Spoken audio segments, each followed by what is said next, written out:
우리 하나님 말씀 고린도 후서 9장 보겠습니다. 고린도 후서 9장 9절 한 절 우리 다 같이 한 목소리로 같이 봉독하겠습니다. 9장 9절입니다. 기록한 바 저가 흩어 가난한 자들에게 주었으니 그의 의가 영원토록 있느니라 함과 같으니라. 아멘. 저희가 지난주에 8절, 9절 말씀을 나누다가 다 마무리를 못해서 지난주에 이어서 오늘 말씀을 마저 보겠습니다. 우리가 십자가 신앙을 많이 이야기합니다.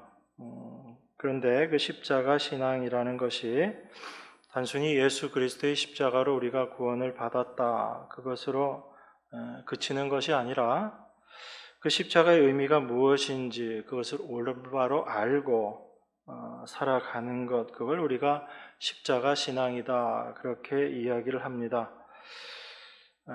그 십자가 신앙에서 가장 핵심적인 것이 무엇인가 하면 우리 자신은 그 십자가 앞에서 어떠한 자인가, 그것을 올바로 깨닫는 것입니다. 우리가 우리 자신의 구원을 위해서 무언가 할 수 있는 것이 있다면 십자가는 이 세상에 서지 않았을 것입니다. 그러니까 그 십자가 앞에서 우리 자신은 어떠한 존재로 드러나는 것인가 하면 아무것도 할 수 없는 무능한 자요, 무능력한 자로 드러나는 것, 그것이 십자가 앞에서 우리가 발견되어져야지 되는 모습이다라는 것을 생각할 수 있습니다. 그래서 그 십자가 앞에서 우리의 모습이 드러나게 될 때 내가 행하는 그 어떤 것들도 내 것이라고 할 수 있는 것이 없다라는 것이 십자가로 말미암아 발견되어지는 우리 자신의 모습이다라고 말할 수 있습니다. 우리가 믿음을 이야기하지만 이 믿음도 우리에게서 나오는 것이 아니라 하나님께서 우리에게 주신 것으로 말미암아 시작되는 것, 그것이 믿음입니다. 그래서 우리가 히브리서에 나와 있는 믿음장을 보시면 거기에 나와 있는 많은 믿음의 선진들이 있지만 그 내용들은 그 사람들이 믿음을 가지고 어떻게 살았다라는 것이 아니라 믿음이 그 사람들에게 임하였을 때 그 사람들의 삶의 모습이 어떻게 드러나게 되었는가, 그것을 이야기하고 있는 것이 히브리서에 나와 있는 믿음은 이라고 이야기하는 그 모든 믿음의 선진들의 삶의 모습인 것입니다. 믿음이 우리 가운데 임하게 되고 그 믿음이 우리 안에서 역사되어짐으로 말미암아 우리 안에서 믿음의 모습들이 나타나게 되는 거지요. 그러니까 겉으로 드러나는 행위는 우리 눈에 보기에는 우리가 행하는 것이다, 이렇게 보여질지 몰라도 그 내막을 올바로 알게 되면 그 실질은 믿음이 우리 안에서 역사하여서 우리를 주관하고 있는 모습이다라는 것을 우리가 생각해야지 되는 것입니다. 복음이 무엇인지 아는 것도 마찬가지입니다. 이 복음을 우리가 알고 복음을 깨닫는다라고 이야기하지만 우리에게 그 복음을 알게 하시는 분도 하나님이시고 그 복음으로 살아가게 하시는 분도 하나님이시다라는 것을 우리가 분명히 이해하고 있어야지 됩니다. 그래서 믿음도 복음도 성도가 행하는 그 어떤 것들도 그 시작은 하나님이시다라는 것을 우리가 분명히 기억해야지 됩니다. 복음으로 풍성해진다라는 것도 하나님의 역사하시고 그 하나님의 일하심으로 말미암아 우리 안에 그 풍성함이 깨달아지게 되는 것입니다. 그런데 이렇게 제가 말씀을 드리면 여러분들이 다 이해가 되는 것 같죠. 아는 것 같습니다. 그런데 실제 삶에서 내가 십자가 신앙으로 살아가고 있는가라는 것을 생각해 보면 대부분의 경우에는 잘 모르겠다, 이런 생각들이 많이 드실 겁니다. 내가 정말 십자가 신앙으로 살아가고 있는가? 그것을 스스로 생각해 보면 아무래도 제가 지금까지 말씀드린 내용들이 좀 막연한 것 같고 추상적인 것 같고 그런 느낌이 듭니다. 오히려 일반 교회에서 말하는 것처럼 여러분 주일 성수하는 것이 참된 신앙이고 그것이 십자가를 올바로 믿고 따르는 것입니다. 구제하는 것이 신앙이고요. 전도하는 것이 신앙이고요. 성경 읽는 것이 신앙이고 기도 열심히 많이 하는 것이 참된 신앙입니다. 라고 이렇게 이야기하면 오히려 그게 듣는 여러분들에게 있어서는 더 분명하게 다가오고 더 확실한 것 같이 그렇게 느껴집니다. 왜 그런가 하면 그러한 구제나 전도나 주일 성수나 이런 것들은 우리의 행함들로 나의 신앙을 확인하기가 굉장히 쉽기 때문에 그렇습니다. 오늘 주일 예배 참석하셨잖아요, 그죠? 특별한 일이 있는 경우를 제외하고서는 아마 매주 예배 참석하실 것입니다. 그런데 그러다가 한번 주일 예배를 빼먹게 된다면 여러분 마음 가운데 좀 불편함이 있겠죠. 내가 성도라고 하면서 어떻게 주일을 지키지 않을 수가 있겠는가 이런 생각을 하게 되는 겁니다. 그래서 우리 자신이 올바로 신앙생활을 하고 있는가 하고 있지 못하는가를 판단하기에 굉장히 편한 것이 우리의 행함이거든요. 그래서 내가 이런 행위를 했는가 하지 않았는가 이걸 가지고 내 자신을 판단하고 평가하기가 참 쉽기 때문에 우리들은 아무래도 그런 행함이라는 것에 우리들의 마음이 좀 많이 가게 되는 겁니다. 그래서 제가 서두에 십자가 신앙은 이런 것입니다 라고 말씀을 드렸지만 그 말씀으로 말미암아 내 신앙의 상태를 파악하고 확인하기보다는 오히려 일반적으로 이야기하는 그런 행함의 모습들을 가지고 내 신앙을 파악하고 분석하려고 그렇게 하는 겁니다. 그래서 내가 신앙생활을 잘 하고 있는가 그렇게 판단하려고 하는 거죠. 그렇게 우리의 마음이 그러한 상황인데 그러한 것들은 신앙행위의 본질이 아닙니다라고 제가 이야기를 하고 더군다나 그러한 행위들은 여러분의 것들도 아닙니다. 이렇게 제가 말씀을 드리면 아마 여러분들이 좀 많이 혼란스러울 겁니다. 그래서 쉽지 않다라는 생각이 들어요. 제가 여러분들에게 십자가 신앙이 무엇입니다 라고 이해시켜 드릴 수 있는 것이 아니라 여러분 안에서 역사하시는 그 성령의 일하심으로 말미암아 하나님의 일하심으로 말미암아 하나님께서 당신의 백성들을 그 자리로 끌고 가신다라고 그렇게 생각합니다. 자, 그렇게 우리가 십자가 신앙을 이야기할 때 겉으로 드러나는 행위를 생각하지 않으면 내가 정말 올바른 신앙생활을 하고 있는가라는 부분에 대해서 확인할 근거가 없어져 버리기 때문에 좀 혼란스럽다 그렇게 말씀드렸죠. 그게 우리 기독교인들이 복음을 이야기하면서도 복음보다 오히려 율법 쪽에 그 마음이 더 쏠리는 이유가 되는 겁니다. 오히려 율법 생활을 하면서 더 안정감을 느껴요. 이게 굉장히 좀 어폐가 있고 이율배반적인 것 같은데 복음 안에서 신앙생활을 하면서 안정감을 느끼기보다는 율법적인 신앙생활을 하면서 더 안정감을 느낍니다. 그 이유는 제가 좀 전에 말씀드렸던 것처럼 겉으로 드러나는 행위를 내가 했을 때 내 신앙을 그것으로 인정해 버리기 때문에 그렇습니다. 그래서 갈라디아서에서 사도 바울이 지적하고 있는 그 갈라디아인들의 율법주의라는 건 어떤 거냐면요. 단순히 행위를 가지고 구원을 받는다 그 차원에서의 말을 하고 있는 게 아닙니다.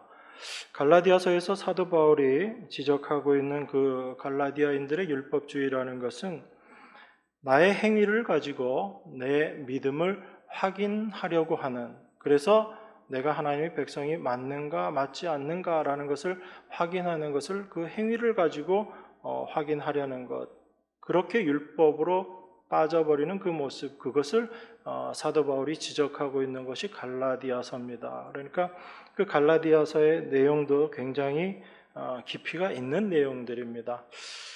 사도 바울의 글을 읽다 보면 우리가 참 어렵다라는 생각을 많이 합니다. 여러분들은 쉽게 읽으시는지 모르겠지만 제 입장에서는 참 어려워요. 왜냐하면 단순하게 보고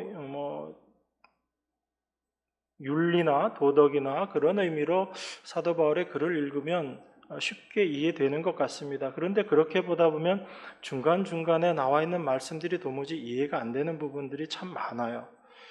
그래서 그 전체적인 것을 올바로 이해하려고 하면 그 십자가를 올바로 깨닫지 못하면 사도 바울의 글을 이해한다는 게 참 쉽지 않다라는 생각이 많이 듭니다. 그래서 사도 바울의 그 견해 속에서 우리 인간의 모든 행함을 부정한다, 인정하지 않는다라는 그 말의 의미는 어떤 거냐면, 우리가 쉽게 얘기해서 율법에 계속 매이는 어떤 율법적인 신앙의 삶을 살아가게 되는 이유 중에 하나가 자기의 행함을 포기하지 못하기 때문이거든요. 그 행함을 포기하지 못하는 것이 그 행함을 통해서 나의 신앙을 확인하는 것이다 라고 말씀드렸는데, 그 행함을 포기한다라는 사도 바울의 말은 어떤 의미냐면, 내가 아무 행함도 하지 않는다라는 말이 아닙니다.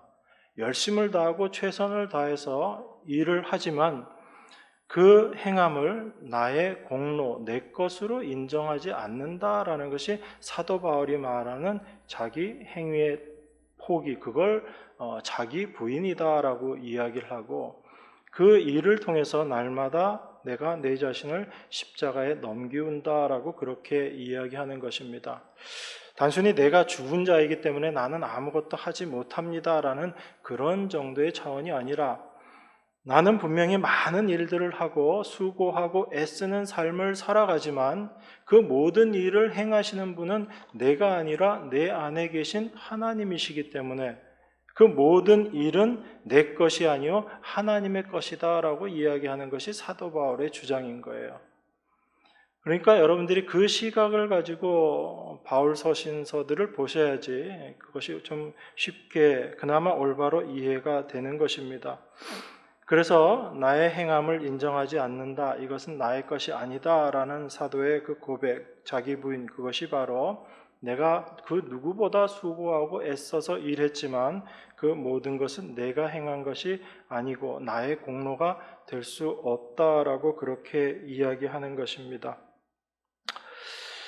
저희가 지난 시간에 하나님의 넘치는 은혜, 거기에 대해서 얘기했습니다.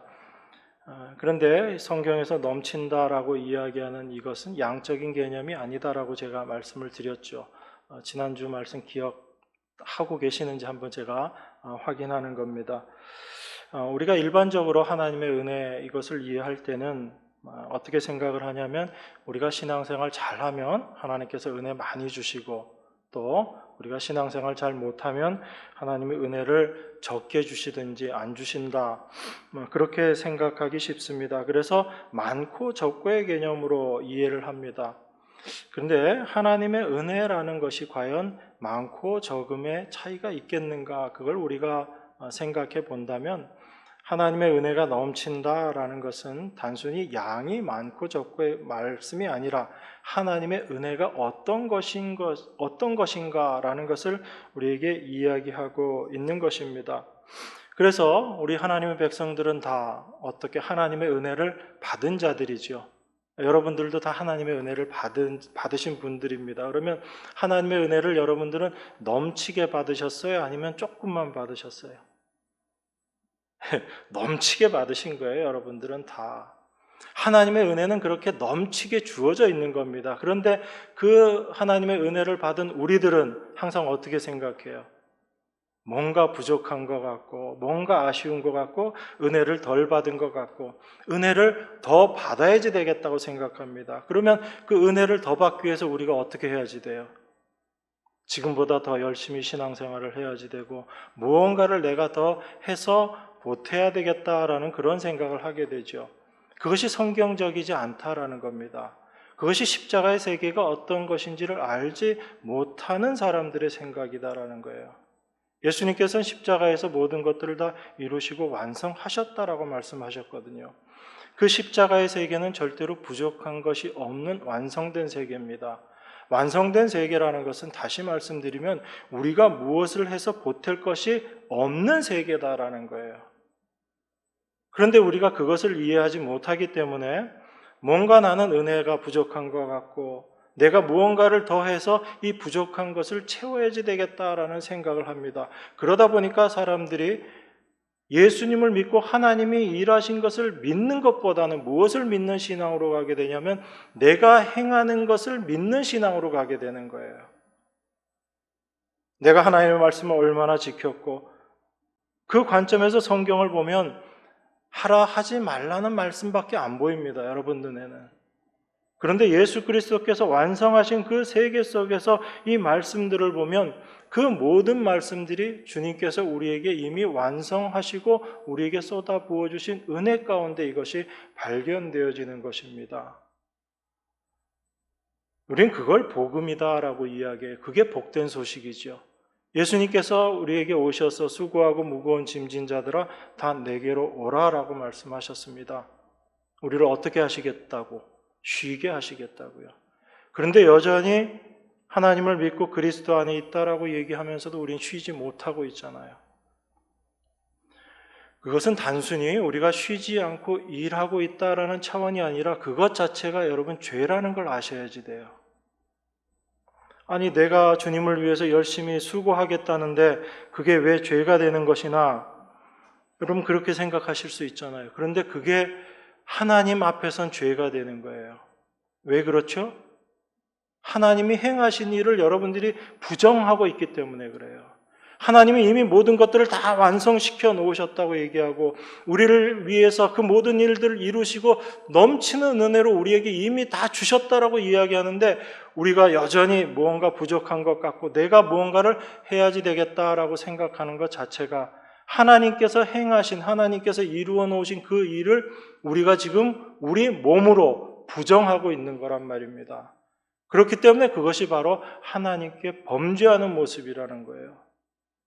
그런데 그 범죄하는 모습을 범죄로 생각하지 않고 인간의 열심이고 그것을 신앙생활의 열심으로 생각하게 하고 신앙생활을 하고 있다 보니까 전혀 성경과는 반대의 길을 가고 있는 것이 어찌 보면 신앙생활 열심히 한다는 사람들의 모습일 수 있는 거예요. 그러니까 우리는 어떻게 하나님 앞에서 죄 짓는 거예요? 우리가 생각하는 열심을 가지고 하나님 앞에 죄 짓고 있는 겁니다. 그게 여러분들이 분명하게 이해되어지고 깨달아져야지 되는 겁니다. 그래서 하나님께서 어떤 일을 이루셨고 우리 안에서 무엇을 이루어 나가고 계신가라는 것을 분명하게 알 때 우리 안에 참된 쉼이 있는 겁니다. 하나님께서 우리의 모든 삶을 주관하시는 것, 이것이 하나님의 일하심이고 하나님이 우리와 함께 하심이잖아요. 그러면 여러분의 삶 가운데 어려움이 오거나 곤란한 형편들이 생길 때 그 형편을 주관하시는 분은 누구세요? 여전히 그것도 하나님이시다라는 걸 여러분들이 아셔야지 됩니다. 그런데 우리는 우리의 형편이 좀 안 좋고 어려워지고 그러면 내가 뭘 잘못해서 하나님께서 나에게 벌 주시는가 보다 그렇게 생각하는 거죠. 그런데 우리의 형편이 나빠짐도 어려운 환경 가운데 처해지는 것도 하나님의 일하신 가운데 있다라는 것입니다. 그리고 그 모습조차도 그 상태조차도 하나님의 은혜가 넘치는 상태인 거예요. 그래서 사도 바울이 여전히 예루살렘 교회와 다르지 않게 어려움을 겪고 있었던 고린도 교회에 연보를 하라고 이야기를 하는 겁니다. 고린도 교회 형편이 좋아지고 나서 그때 너희가 예루살렘 교회를 위해서 연보해라 그렇게 얘기하고 있지 않은 거예요. 우리가 생각하기엔 왜 이렇게 사도가 연보라는 것에 집착해서 이렇게 밀어붙이는가 그런 생각이 들 수 있습니다. 근데 사도 바울은 지금 연보라는 개념 자체를 예루살렘 교회를 돕는 돈을 주는 것 이런 개념으로 생각하고 있지 않은 거예요. 연보라는 것은 하나님께서 우리를 부요한 자로 만드시고 하나님의 은혜를 넘치게 주셨다. 그것을 아는 그 믿음을 드러내는 모습으로 연보를 지금 이야기하고 있는 겁니다. 그러니까 연보하는 행위를 이야기하고 있는 게 아니에요. 여러분 분명히 이해하셔야지 됩니다. 사도 바울은 지금 연보하는 행위, 돈을 예루살렘 교회에 보내는 그 행위를 이야기하고 있는 것이 아니라 그들 안에 있는 예수 그리스도로 말미암아 부요하게 된 그 하나님의 은혜를 알고 있는가, 그 믿음이 있는가, 그것을 이야기하고 있는 것입니다. 그 믿음이 있다면 내 형편이 어떻든 상관없이 그 주어진 형편 안에서 나는 이미 부요한 자이기 때문에 예루살렘 교회에 얼마든지 연보할 수 있다는 얘기예요. 그건 돈을 주고 안 주고의 문제가 아닌 거죠. 고린도 교회가 자기 자신들의 풍성함을 올바로 깨닫고 있는가, 알고 있는가, 그것을 사도 바울이 그들에게 이야기하고 있는 것입니다. 사도 바울이 자랑했다는 것도 그걸 자랑했던 거거든요. 그 믿음이 있음을, 어려운 가운데 있으면서도 하나님이 우리를 부요하게 하셨다라는 그 믿음이 있음을 사실은 마게도냐 교회에 바울이 자랑을 했던 거예요. 그런데 그렇게 자랑했던 고린도 교회가 오히려 형편이 어려워지고 나니까 그 모습에서, 그 믿음에서 떨어져 버리는 그 모습을 보이기 때문에 바울이 지금 연보에 대해서 이야기하고 있는 겁니다. 여러분, 우리가 부족하다, 넘친다라고 이야기하는 것을 세상의 형편만을 가지고 생각하면 우리는 더 분명하게 실감을 할 수 있습니다. 그런데 성경에서 이야기하는 넘친다, 이것은 세상의 형편을 갖고 이야기하는 게 아니거든요. 시편 23편 1절에서도 여호와는 나의 목자시니 내가 부족함이 없으리로다, 그렇게 이야기합니다. 그리고 23장 5절에서도 내 잔이 넘치나이다 라고 그렇게 이야기하거든요. 그래서 이 넘친다는 게 많이 줬기 때문에 넘친다, 그 차원이 아니라 하나님의 은혜 자체, 그리고 우리 주님의 목자 되심으로 말미암아 내가 부족함이 없는 상태, 그게 잔이 넘치는 상태다라고 제가 말씀드렸죠. 이 세상에 여러분들이 부요함으로 누릴 수 있는 것들은 한정되어 있습니다. 그리고 여러분들의 삶이 끝날 때 그건 다 없어질 것들이에요. 그것을 가지고 성도의 부요함이라고 이야기하지 않습니다.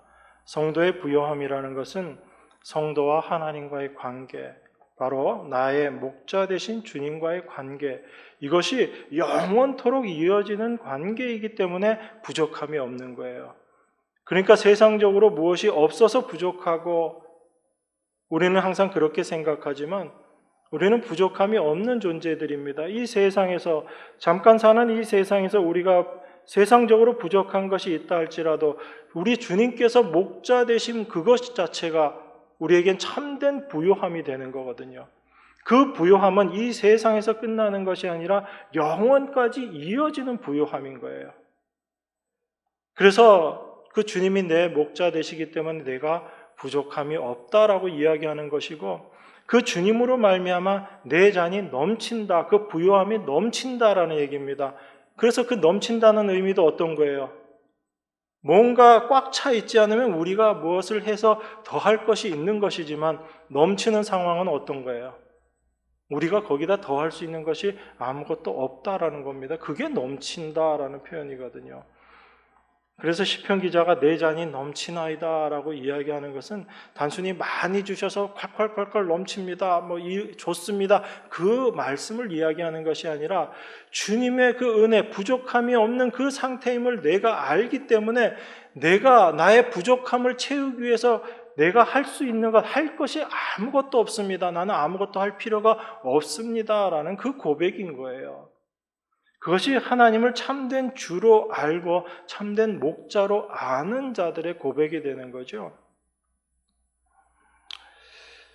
그래서 하나님의 은혜가 충만한 자의 모습이 어떤 것이냐면, 내가 내 자신의 부족함을 메꾸기 위해서 뭔가 해야 될 것이 없다라는 것을 아는 자, 이런 자들의 삶의 모습이 은혜가 충만한 자, 풍족한 자의 모습이다라는 것입니다.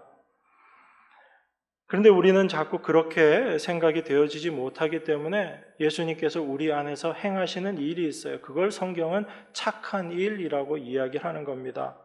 그래서 고린도후서 9장 8절에 보면 하나님이 능히 모든 은혜를 너희에게 넘치게 하시나니 이는 너희로 모든 일에 항상 모든 것이 넉넉하여 모든 착한 일을 넘치게 하게 하려 하심이라.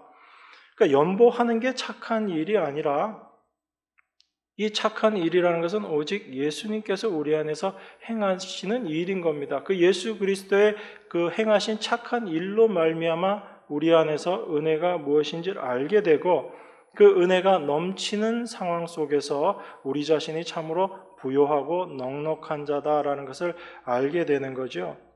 그래서 그 예수님께서 시작하신 그 착한 일을 빌립보서에서 어떻게 얘기하고 있어요? 빌립보서 1장 6절에서 너희 안에서 착한 일을 시작하신 이가 그리스도 예수의 날까지 이루실 줄을 우리가 확신한다라고 이야기합니다.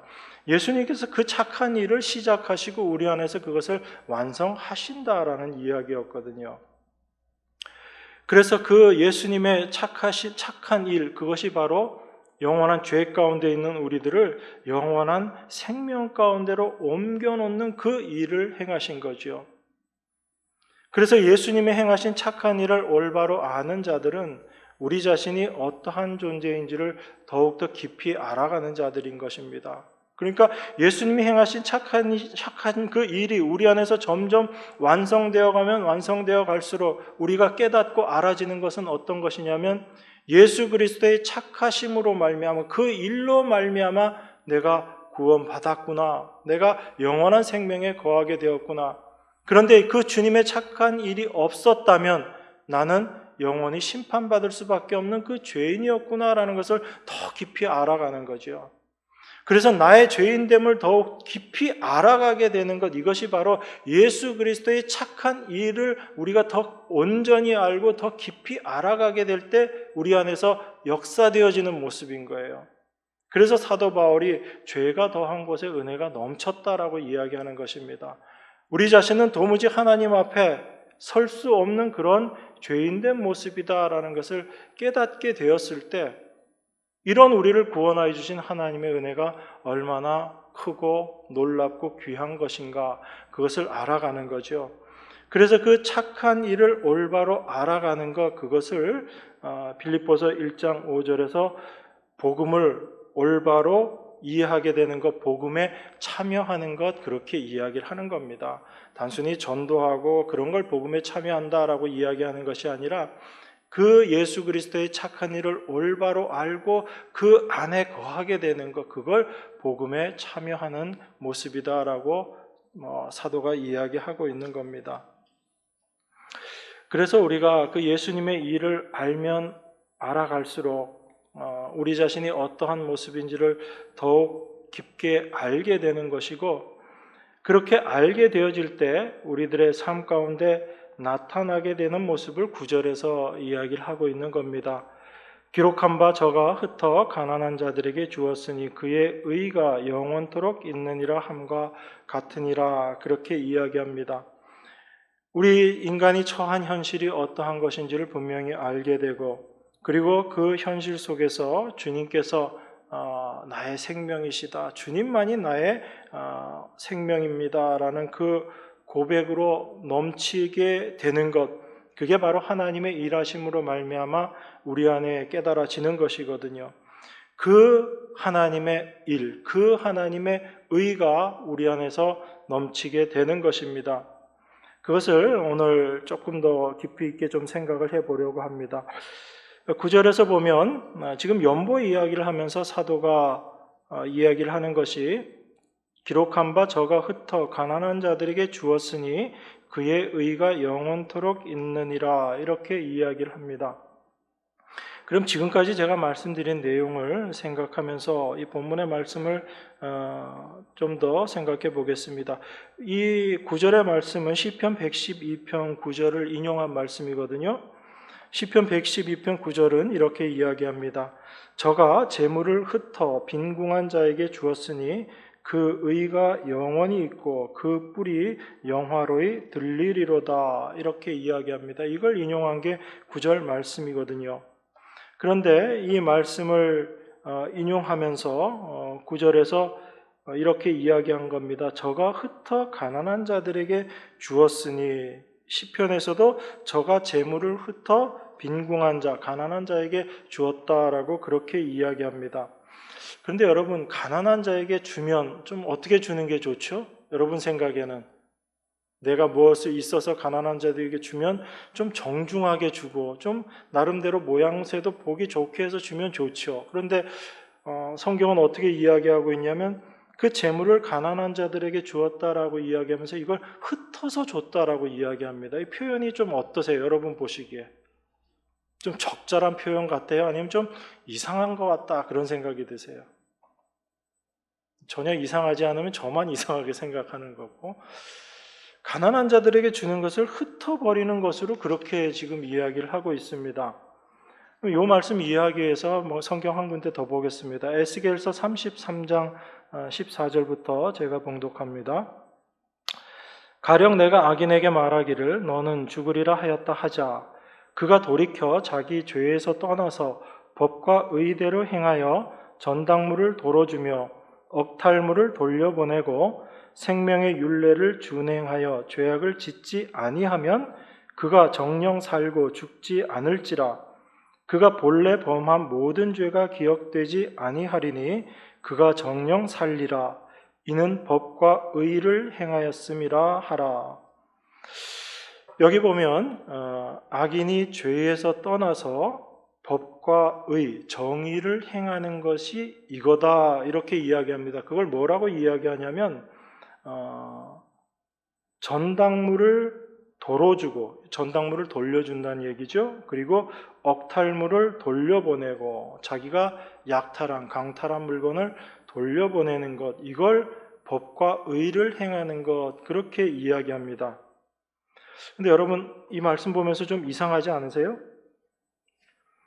자, 전당물이라는 건 어떤 거예요? 어차피 내게 아니죠.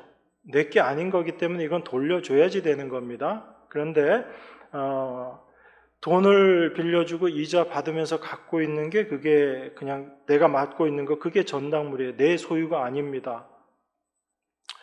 그래서 그 전당물을 주인에게 돌려주는 것, 원래 주인에게 돌려주는 것, 이건 당연한 거잖아요. 그죠?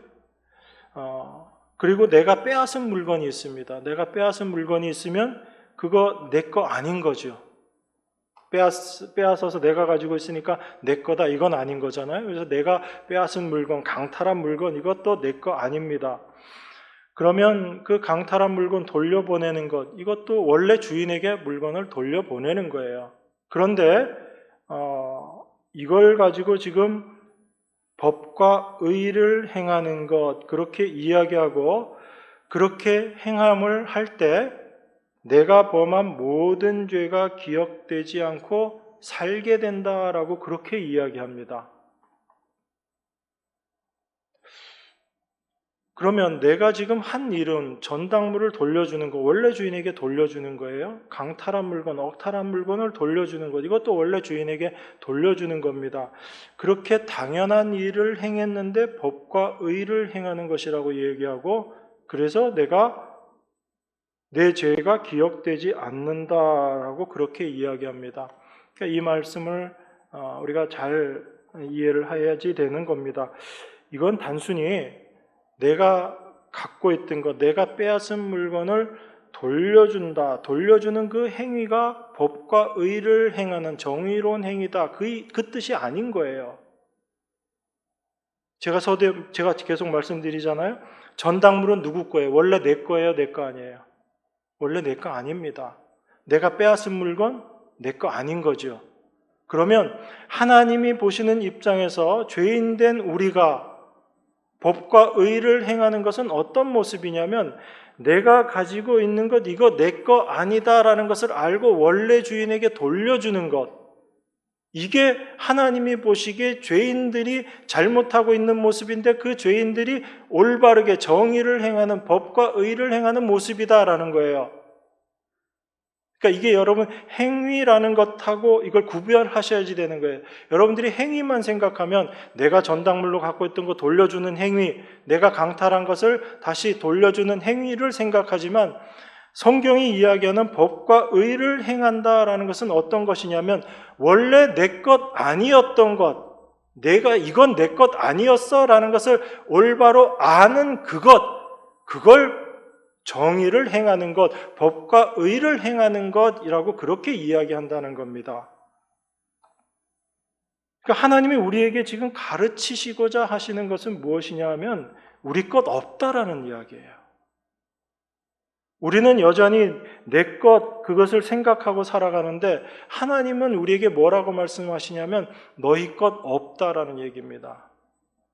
우리가 무엇을 갖고 있든지 그게 우리 것이 아니다라는 거예요. 그러니까 내가 갖고 있는데 이게 내 것이 아님을 아는 것이 하나님 보시기에 의로운 자의 모습이다라는 겁니다.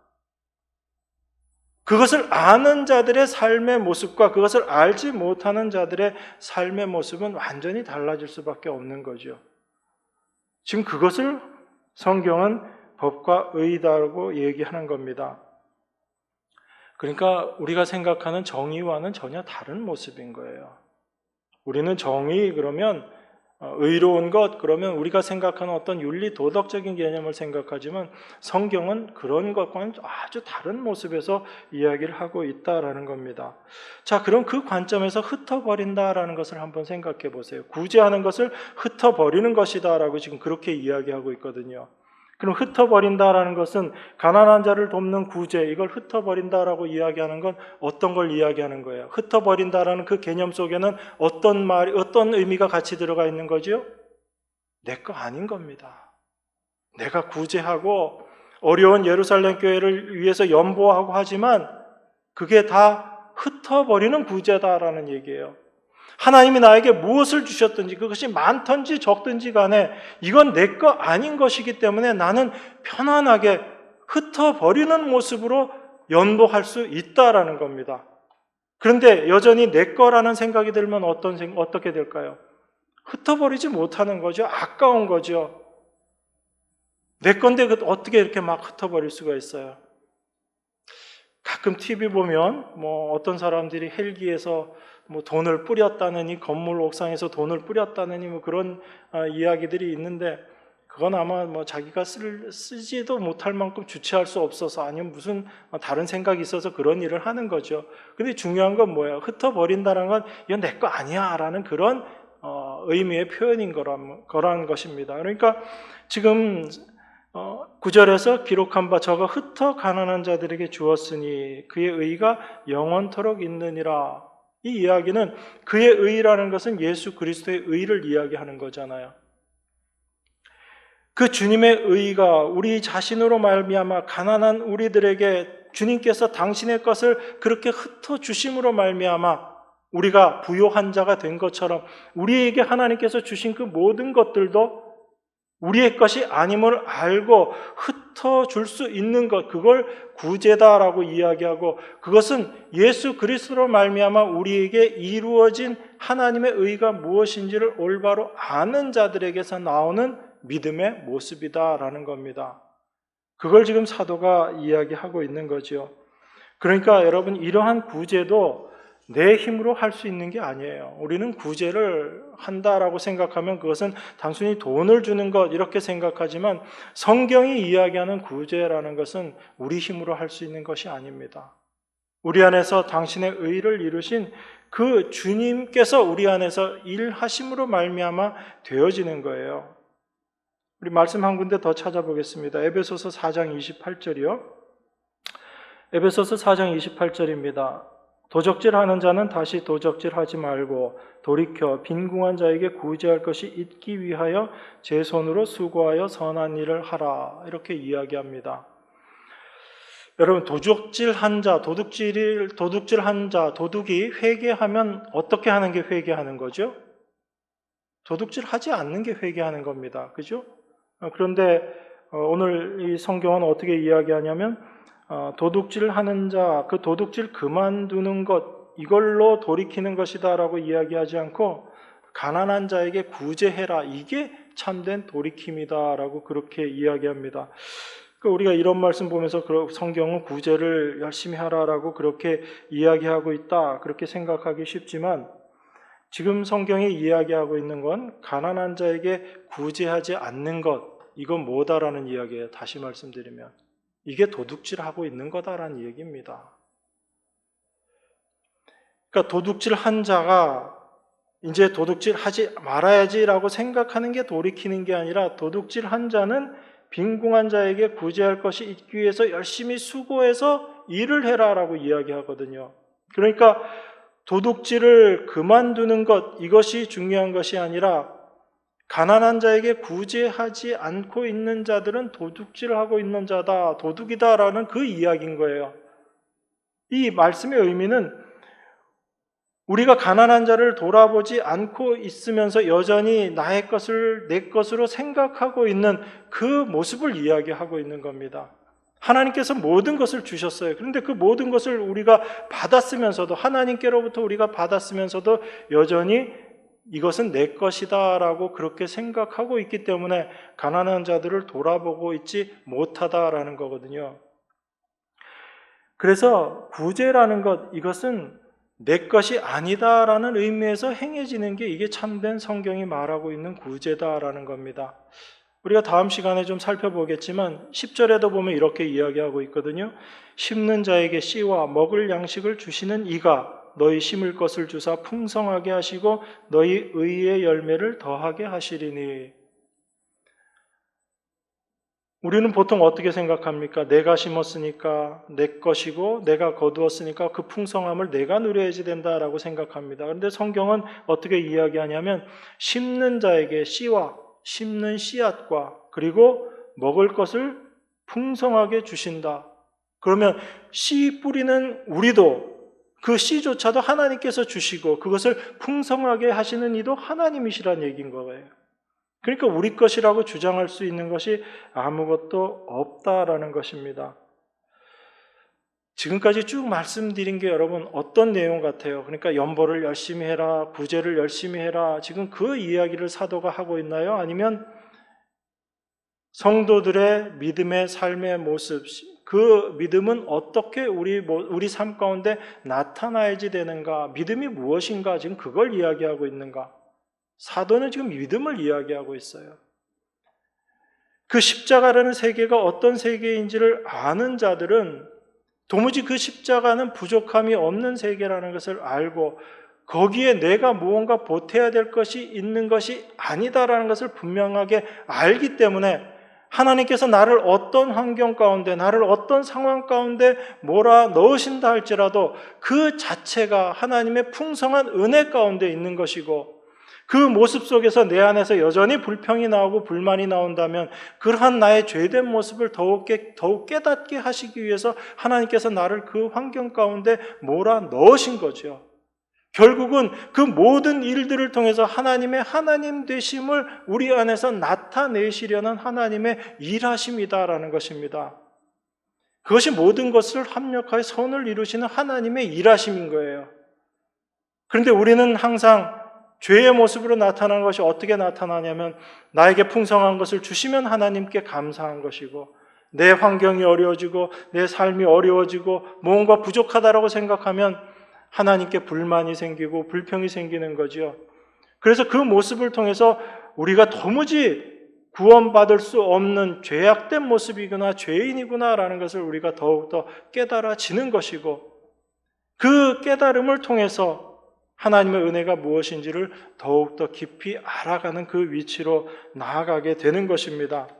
그것을 알게 될 때 성도의 삶은 예수 그리스도로 말미암아 그 부요하신 자께서 우리를 위해서 가난하게 되심으로 말미암아 우리가 부요하게 되었다라는 그 말씀의 의미를 더욱더 깊게 이해하게 되는 것이고 참된 부요함이 무엇인지를 아는 성도로 이 세상을 살아갈 수 있게 되는 것입니다.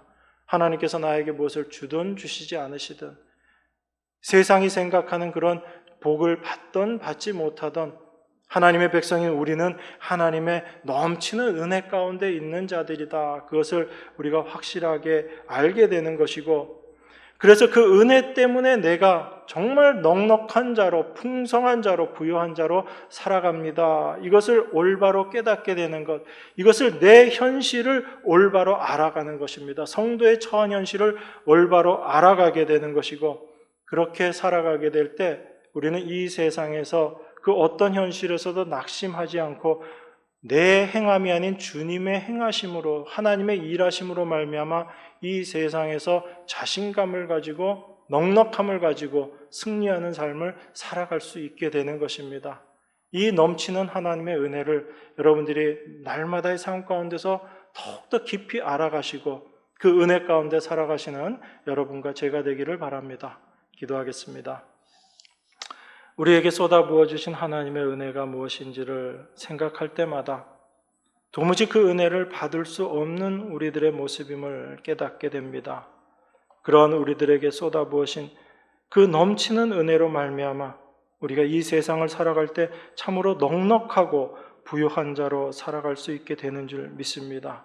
우리의 참된 현실이 어떠한 것인지를 믿음을 통해서 더욱 분명히 깨닫게 하시고 우리 안에 그 놀라운 은혜로 함께 하시는, 지금도 우리의 삶 가운데 함께 하시며 일하시는 그 하나님의 일하심을 믿음의 눈으로 바라보게 하셔서 날마다 그 하나님 앞에 감사와 찬송으로 나아가는 저희 모두가 될 수 있도록 축복하여 주시옵소서. 우리 안에서 일하시고 지금도 하나님 보좌 우편에서 간구하고 계시는 귀하신 예수 그리스도 이름으로 기도드리옵나이다. 아멘.